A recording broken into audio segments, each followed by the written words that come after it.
नमस्ते दोस्तों, मेरा नाम है राकेश सकपाल और मैं पिछले 8 सालों से मुंबई में एक कंपनी चलाता हूँ जिसका नाम है RS रियल्टी, जो फार्मर सर्टिफिकेट प्रोवाइड कराती है। जो किसान नहीं होते हैं उन लोगों को वो फार्मर सर्टिफिकेट प्रोवाइड कराती है और जो जिनको फिर महाराष्ट्र में एग्रीकल्चरल लैंड लेना है तो हम लोग मानगांव एरिया में हम लोग उनको प्लॉट दिलाते हैं एग्रीकल्चरल, उनके पर्पज़ के हिसाब से। जैसे किसी को अगर कमर्शियली फार्मिंग करनी है या तो फिर अगर किसी को फार्म हाउस बनाना है तो उसके लिए हम लोग उनको फिर वो एग्रीकल्चरल प्लॉट वहाँ पे दिलाते हैं। सबसे पहले तो फार्मिंग सर्टिफिकेट बनाते हैं, फिर उसके बाद कस्टमर को जैसी रिक्वायरमेंट होगी, या तो उसको फार्मर सर्टिफिकेट चाहिए या तो फिर उसको farmer certificate agricultural plot for farm house चाहिए, या तो फिर उसको एग्रीकल्चरल फार्मिंग करनी है, या तो फिर उसको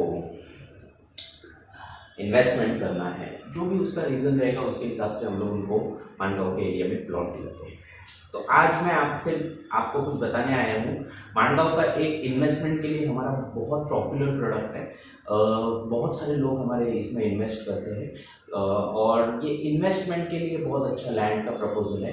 दैट इज़ मानगांव में MIDC का MIDC बन रहा है। मानगांव में लैंड एक्विजिशन कर रही है गवर्नमेंट।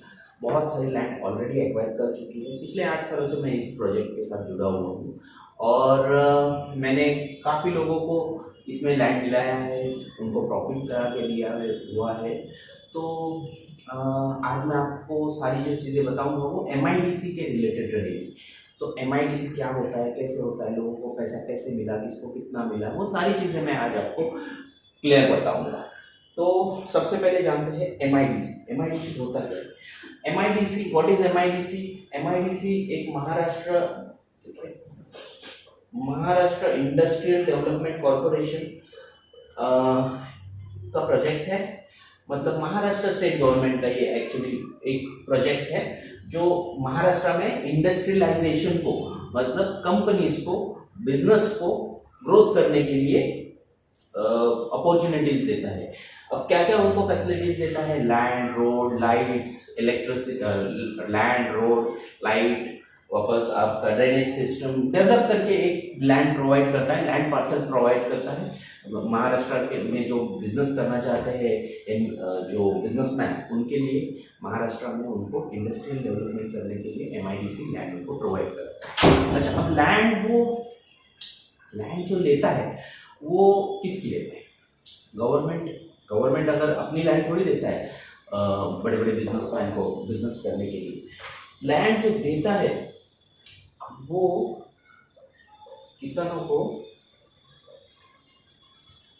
की लेके MIDC अपनी लैंड, MIDC जो रहता है किसान से लेता है और फिर वो बिजनेसमैन लोगों को लैंड प्रोजेक्ट करने के लिए या बिजनेस करने के लिए देता है। अच्छा, ये लैंड MIDC लेता है किसानों की, और कैसे लेता है? तो एक कानून है 2013 का लैंड एक्विजिशन एक्ट, लैंड भूमि अधिग्रहण कानून। तो उसके अनुसार ये लेता है। इसको आप सही से पढ़ लेना, ये आपको बहुत आगे चल के भी काम आएगा।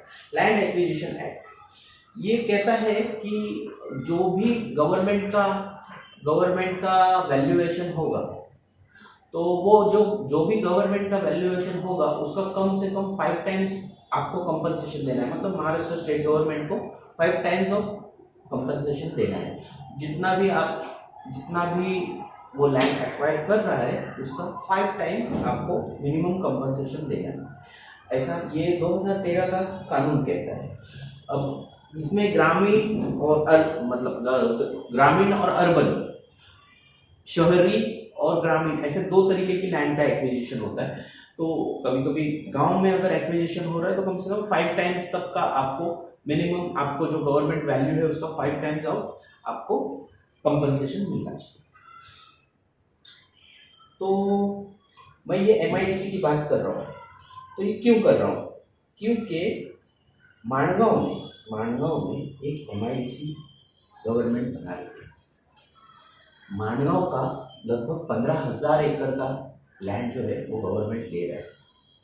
तो गवर्नमेंट जो 15,000 एकड़ लैंड ले रहा है ना, उसमें से गवर्नमेंट ने फर्स्ट फेज वन में 7,000 एकड़ नियर बाय गवर्नमेंट ने एक्वायर कर लिए और गवर्नमेंट ने वहाँ पे किसानों को कंपनसेशन दिया 18,40,000 फॉर 1 एकड़, या फिर दूसरा गवर्नमेंट ने ऑप्शन रखा था 13 लाख रुपए ले लो, फिर बाद में हम आपको 15% लैंड दे देंगे, डेवलप्ड लैंड हम आपको बाद में गवर्नमेंट 15% डेवलप लैंड दे देगी।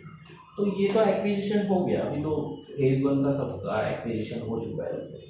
अभी फेज 2 है, तो गवर्नमेंट ने ना फेज 2 पे भी स्टैम्प करके रखा हुआ है, जो लैंड लेने वाले हैं उस जमीन के ऊपर उन्होंने स्टैम्प करके रखा हुआ है गवर्नमेंट ने कि हम ये लैंड लेने वाले हैं। उनका जो 7/12 रहता है 7/12 एक्सट्रैक्ट, उसके ऊपर उन्होंने जो है ना स्टैम्प करके रखा हुआ है।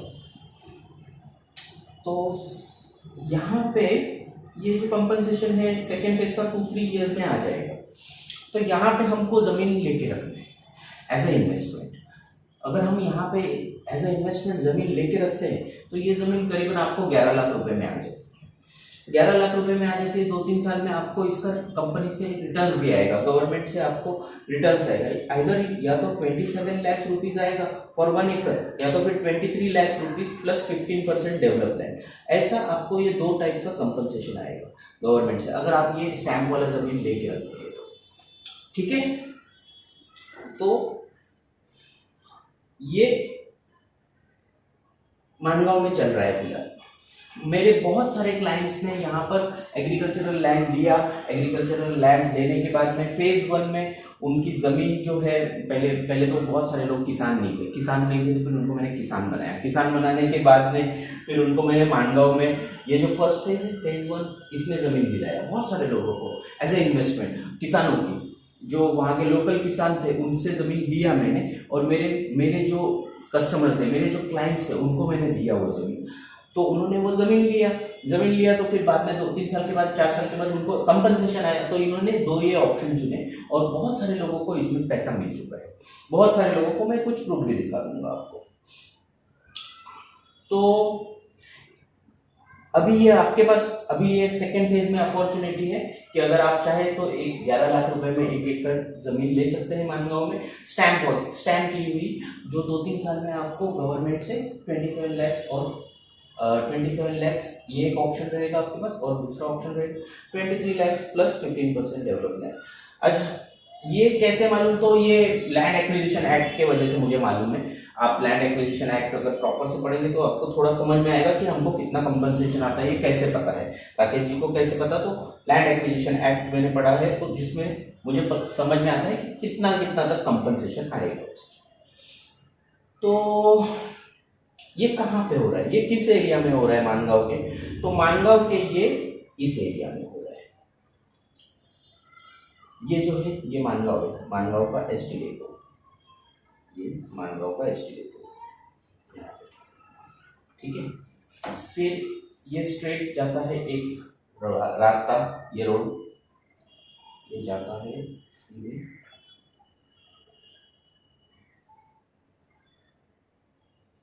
यहाँ पे, इस तरफ पुणे। अगर आप ठीक से देखोगे तो यहाँ पे लिखा है पुणे, ये पुणे की तरफ जाने वाला रास्ता। ये सारा लैंड एक्वायर कर रही है गवर्नमेंट ऑलरेडी। ये यहाँ पे फेज 1 एक्वायर कर चुकी है, ये फेज 1। ये भालेगांव याद रखिए, यहाँ पे ये नीचे फेज 1 का ये दाखने गांव याद रखिए।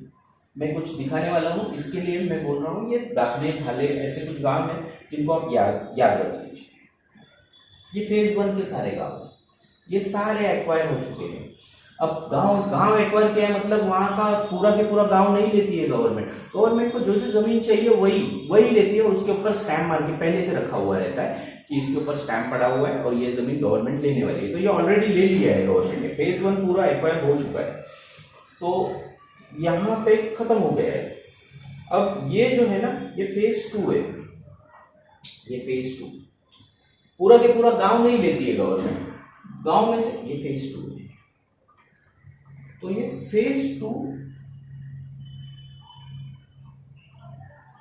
2 जो है ना, ये पूरा एक्वायर करने वाली है गवर्नमेंट। जैसे ये उम्बरडी, जीते, बोरवली, टिटवे, मालुस्ते, ये सारे गांव अभी एक्वायर करने वाली है गवर्नमेंट।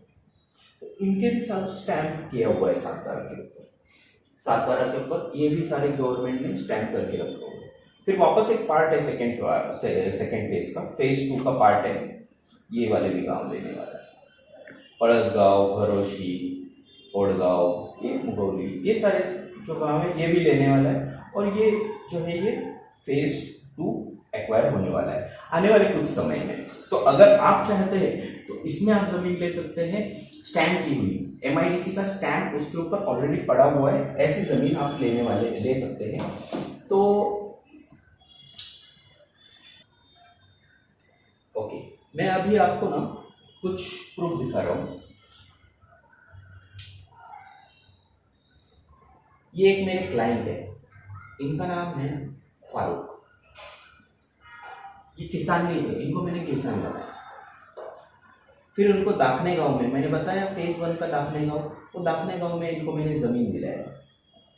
ये दाखने गांव 113 का 113 का सर्वे नंबर था उनका, और उसका 14वां हिस्सा था, और 40 गुंठा उनका ज़मीन था। तो फारूक भाई ने ना ज़मीन लिया, फिर उनकी ज़मीन गवर्नमेंट ने ले ली, उसके ऊपर स्टैम्प पहले से पड़ा हुआ था, किसी किसान से ली, और फिर वो पहले तो किसान नहीं थे, उनको राजस्थान से किसान बनाया। तो ये दाखने गाँव है, ये फारूक शब्बीर जी, ये इनका ज़मीन का हिसाब किताब, और ये उनको मिला हुआ मुबदले का कंपनसेशन। और इन्होंने कहा है कि मुझे 15% ज़मीन भी चाहिए। तो करीबन देखिए, फारूक जी ने जो ज़मीन ली थी वो करीबन 7 लाख रुपए में ली थी, मेरे ख्याल से 6 या 7 लाख रुपए में ली थी। और उनकी फिर ज़मीन गई 2-3 साल के बाद, तो 2-3 साल के बाद उनको पैसा मिल गया 13 लाख रुपया, प्लस उन्होंने 15% डेवलप लैंड रखा हुआ है।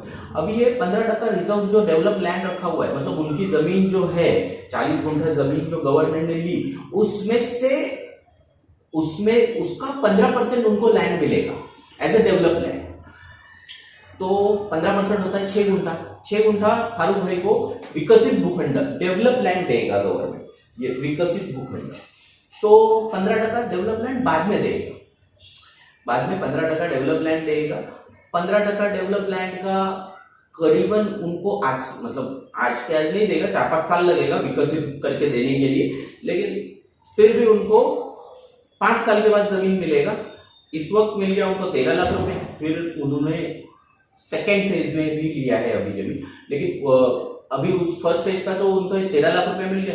फिर 5 साल के बाद उनको प्लॉट मिलेगा, जिस प्लॉट की कीमत होगी लगभग 1 करोड़ रुपया, 1 करोड़ 1.25 करोड़ के आसपास की उसकी प्लॉट की कॉस्टिंग होगी। कमर्शियल प्लॉट सबसे महंगा होता है, कमर्शियल लैंड सबसे महंगी होती है।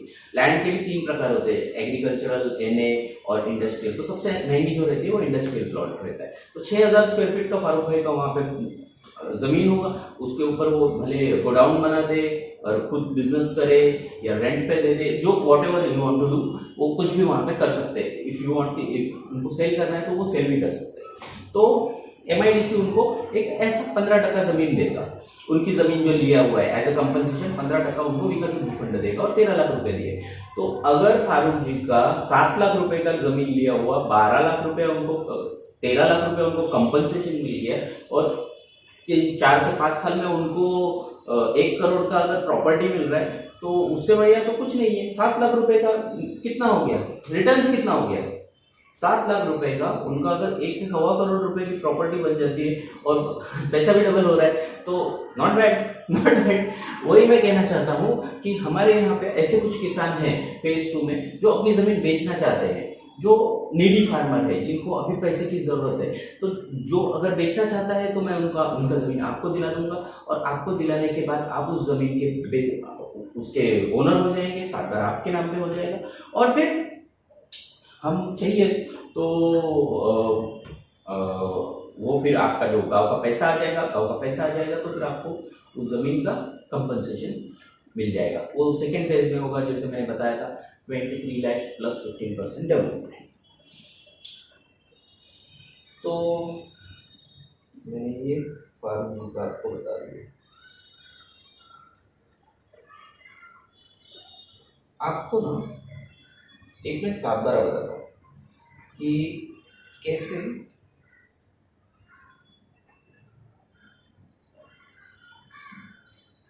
कैसे 7/12 रहता है वो फारूक जी का ही बता देता हूँ।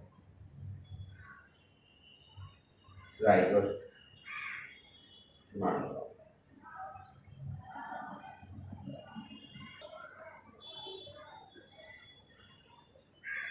हाँ, फारूक जी का सर्वे नंबर था 113।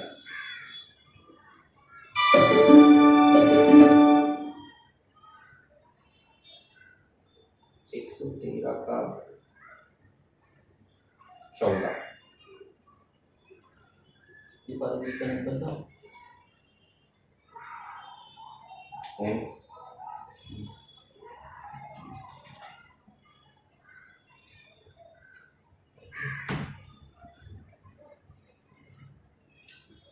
ये फारूक जी का साथ है। देखिए फारूक जी का नाम तो था, अभी उसके ऊपर कट मार दिया है, कट मार दिया। फारूक जी का लैंड का एरिया भी 3 गुंठा, ये 3 दिख रहा होगा आपको, फिर वापस ये 37, ऐसा ये टोटल लैंड था। और अगर आप देखोगे तो इस वक्त ये ज़मीन किसके नाम पे है?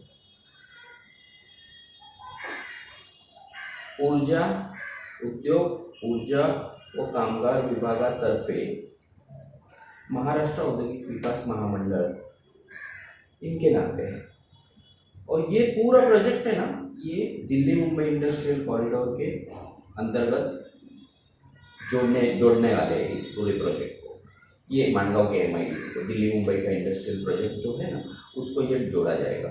और वहाँ से हमारे इधर पे बहुत 50 किलोमीटर पे ही दिघी पोर्ट है, तो दिघी पोर्ट को वो सारा चीज़ें एक्सपोर्ट हो जाएगा। यहाँ पे सब मैन्युफैक्चरिंग होगा, वहाँ पे सब एक्सपोर्ट कर दिया जाएगा, ऐसा रहेगा। तो ऐसा रहता है। मैं एक और सात बार बता देता हूँ आपको। ये फेज 2 का है, मेरा है। फेज 2 का सरमरी गांव का एक सातबार है। फेज 2 में कैसा स्टैम्प पड़ा हुआ रहता है जमीन के ऊपर, वो दिखाने के लिए।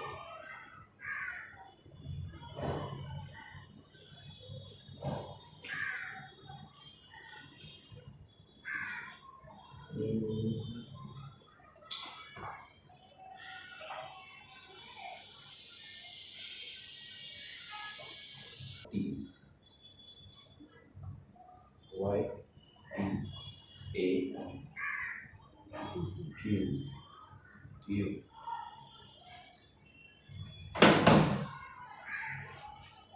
ठीक है। तो ये एक सात बार है, ये किसके नाम पे? राकेश सकपाल, मेरे नाम पे ये सकपाल, ठीक है। क्या गया वो?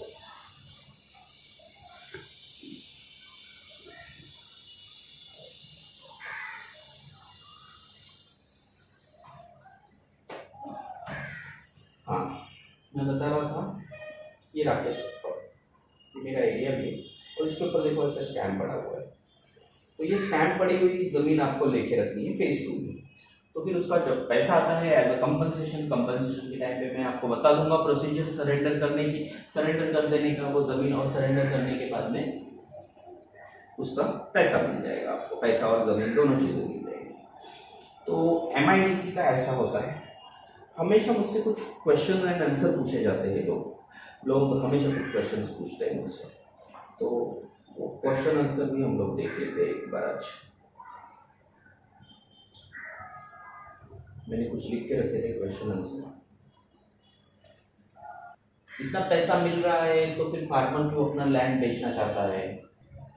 इतना पैसा मिल रहा है तो फार्मर क्यों अपना ज़मीन बेचना चाहता है? कोई फार्मर अपना ज़मीन नहीं बेचना चाहता है भाई साहब, ये ज़मीन तो मिलती भी नहीं है। मैं कैसे कैसे करके नीडी फार्मर ढूंढता हूँ, नीडी फार्मर ढूंढने के बाद में उस ज़मीन का मैं प्रॉपर सब सारी चीज़ें करता हूँ, सर्च पेपर नोटिस वगैरह जो भी फॉर्मेलिटीज हो सारी कंप्लीट करने के बाद में हम लेते हैं वो ज़मीन को, आपके नाम पे किया जाता है। तो ये फार्मर क्यों बेच रहा है? तो वो नीडी फार्मर रहता है, किसी के घर में शादी है, कोई बीमारी है, किसी का कुछ है, किसी का कुछ है, अपना अपना दुख तकलीफ है।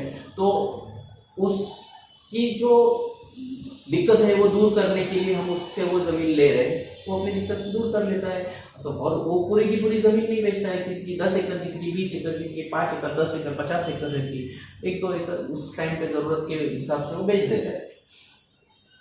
2 एकड़ 5 एकड़ जो भी हो। और एक सेकेंड क्वेश्चन हमेशा मुझसे पूछा जाता है कि व्हाट इफ गवर्नमेंट चेंज। तो अगर गवर्नमेंट चेंज हो गई तो क्या एमआईडीसी बंद होगा? नहीं होगा। आप तो ऐसा बोल रहे हैं कि अगर बीजेपी की चल रही है और वो शिंदे सरकार चल रही है, ये दोनों का भी चल रहा है, कल अगर उद्धव ठाकरे साहब की सरकार आ गई तो एसटी बंद हो जाएगा? नहीं होगा। एमआईडीसी बंद होगा? नहीं होगा। प्रपोजल बंद होगा? नहीं होगा।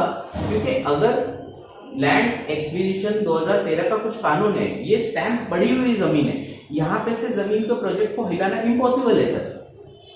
हाँ, नोटिफिकेशन आया है और वो चेंज होना वगैरह वगैरह ऐसी सब चीजें होती है, मैं मानता हूँ, लेकिन यहाँ पर सातबारा के ऊपर स्टैंप गिर चुका है, आधा जमीन एक्वायर कर चुकी है, आधा जमीन लेने वाली है। तो मुझे लगता है कि ये हास्यास्पद क्वेश्चन है कि गवर्नमेंट चेंज हो गया तो ऐसा हो जाएगा वैसा हो जाएगा। ऐसा नहीं होता है, ऐसा कुछ भी नहीं होता है। लैंड एक्विजिशन जो करने की जिम्मेदारी होती है वो प्रांत ऑफिसर के ऊपर होती है। वो मतलब जो तहसीलदार होता है उनका बॉस या फिर कलेक्टर के नीचे का एक पोस्ट, तो वो जो रहता है वो व्यक्ति लैंड एक्विजिशन करता है गवर्नमेंट के लिए। और गवर्नमेंट जैसे जैसे उनको पैसे भेजती है वैसे वैसे वो किसानों को देती है और लैंड का एक्विजिशन करती है। तो मुझे नहीं लगता गवर्नमेंट चेंज हो या कुछ भी हो, ये स्टैंड गिरी हुई जमीन है, इसके अंदर कोई भी इन्वेस्टमेंट करने के लिए दिक्कत आती है। मैं उस जमीन को इस्तेमाल कर सकूंगा तो यस, आप उस जमीन को 100%, आप जो लैंड ले रहे हैं स्टैंड गिरी हुई, उसको आप 100% इस्तेमाल कर सकते हैं। लेकिन ये जमीन के ऊपर कोई रास्ता, इलेक्ट्रिसिटी और पानी भी ऐसा कुछ नहीं होता है। वो ज़मीन हम इसीलिए ले रहे हैं कि 2-3 साल में गवर्नमेंट इसको ले ले और पैसा आ जाए। तो आप जो ज़मीन ले रहे हैं उसको आप यूटिलाइज कर सकते हैं, 100% कर सकते हैं। मैं उसको पोजीशन दिला दूंगा आपको, लेकिन उसके ऊपर ज़्यादा खर्चा ना करें तो अच्छा रहेगा, क्योंकि जो अभी आप खर्चा करेंगे गवर्नमेंट उसको मानेगा नहीं, और जितना कंपनसेशन बाजू वाले को मिल रहा है उतना ही आपको मिलेगा।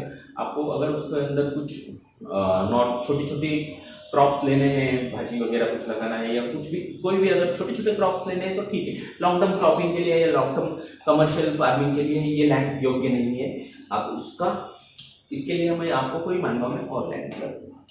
How do you know about the compensation of phase 2? हाँ, तो मुझे कैसे पता कंपनसेशन कितना आएगा? तो मुझे इसलिए पता है क्योंकि मुझे एक्विजिशन का एक्ट मालूम है। तो मुझे मालूम है कैसे वो कंपनसेशन आता है, कितना तक आता है।